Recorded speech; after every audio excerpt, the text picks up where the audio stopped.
हे बघ, मी तुला इथे या गावात का घेऊन आलोय याची तुलाही चांगलीच कल्पना असेल, आहे ना? काय मला माझ्या आणि तुझ्या आयुष्यावर आहे, तुझ्या त्या भूतकाळाचं कुठलंच सावट नकोय, अजिबात नकोय. इथं या गावात तुझ्याबद्दल कोणालाच काही माहीत नाहीये आणि माझ्याबद्दलही नाहीये. त्यामुळे आणि तसा मी फारसा माणसांमध्ये न रमणार आहे. मला शेती, झाडं, निसर्ग हेच जास्त जवळचे वाटतात. माणूस अत्यंत स्वार्थी प्राणी आहे ग. हा, त्या माणसापासून जेवढं लांब राहू ना तेवढंच बरं आहे.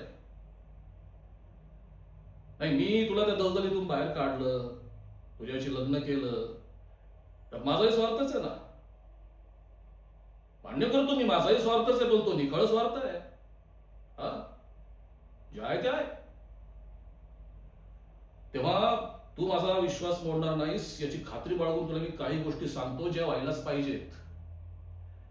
या गावामध्ये फारसं कोणाशी काही बोलायचं नाही, तुझ्या भूतकाळाविषयी कोणाला काही सांगायचं नाही, आणि सर्वात महत्वाचं, मी कामात असताना मला अजिबात डिस्टर्ब करायचं नाही.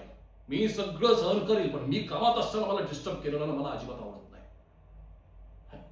येतं का लक्षात? नाही नाही, या सगळ्या गोष्टी जर तू पाळल्या आणि तू पाळशील तर मग आपला संसार एकदम उत्तम होईल.